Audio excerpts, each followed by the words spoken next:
You're so sick. Shazam's literally just staring at you. I'm letting him do his thing, dude, you know?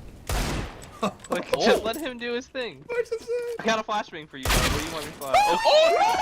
How are they just watching it? That was B, kill me B. He has to be B, right? Let's go. I'm planning for you, dog. That's a next level smoke, so he can get us at mine and kill me. Don't worry, he's gonna die right now.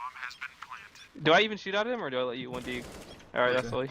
He died on Step up. purpose. It's planted for you. Oh boy.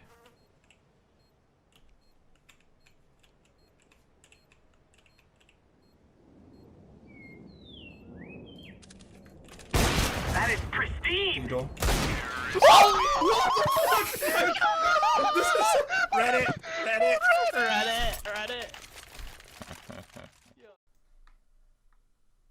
CSGO, a game that revolves around putting your mouse on someone's head and then clicking with the left mouse button. And BAM! That's the entire game. And how do so many people enjoy these games? Like, surely it's a one-off or something. So, apparently CSGO is still a thing, and somehow it hasn't died yet. In fact, if we look at the graphs, the game is still doing pretty well. It just hit its peak player count this year. But, let's be honest, every single game ever has done that for no reason other than coronavirus.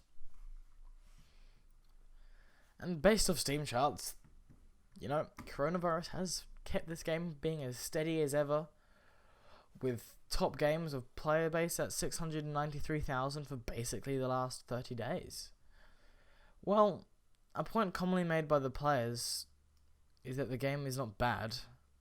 It's the player base and the devs, in which, I mean, it's Valve, and their nice, light-hearted way about life of not giving a shit. Like, they are literally the most unreliable people I've ever met in the entire world. Be it the massive lack in operations were a massive hit for the player base. New skins, a high skin drop rate if you just spent a few little teeny extra dollars, and a massive pass where players got to complete in lots of new challenges, as well as collect coins and chuck that on the Steam profile to show off. The first operations were released in 2013 and lasted roughly for 4 months. Operations came out at a very steady pace, originally only being a few weeks away in between each one. But you know, in classic Valve fashion, they lost interest, and they lost interest pretty fucking quickly. You may be wondering why this graph only goes up to late 2017. And what about the last 3 years? Well, we know that the whole community had to wait a literal 3 years until late 2019 until they could play it in another operation. And oh boy, did this operation spark a lot of controversy. Instead of the regular price, you know, $6 US, very, very affordable, in classic Valve fashion, they wanted 15. Instead of the classic campaign style, Valve this time insisted on having a battle pass, and in it, the operator skins, or new character models. People have very mixed opinions and on the matter, and even Valve had to tamper with everything they'd made because you were literally invisible on some maps. Anyway, that's enough about these gross operations. Battle pass. Who the fuck would think that's a good idea? And let's talk about that time everything went to shit with the guns in the game. You know, we had the time when they buffed the org a little too much. Throwing a flashbang. Deploying flashbang.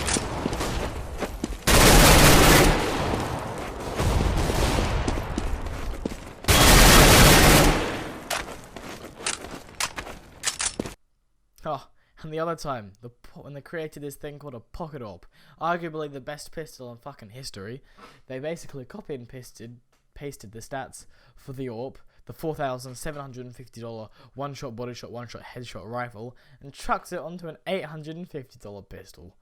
And bear in mind, that's a fucking pistol. You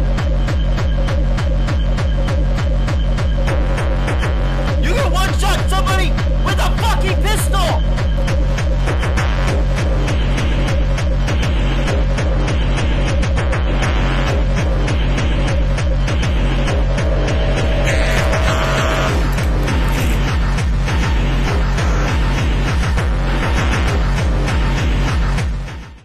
Not even to mention when they gave us the pocket AK-47.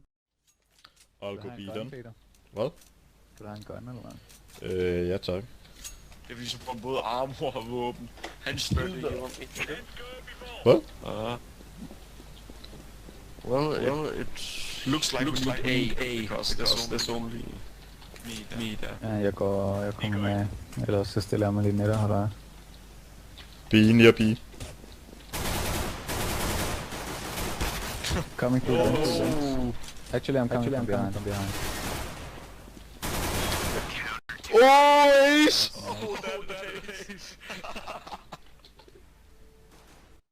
Oh, but that wasn't it. They also gave us the ELO 90, which is still overpowered as fuck, the Keck 9, the fucking 5.7, the laser beam, and the Big Mac 10.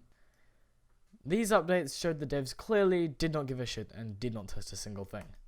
But there are other updates, and that didn't necessarily affect the balancing of the game, but it still really hurt the player base.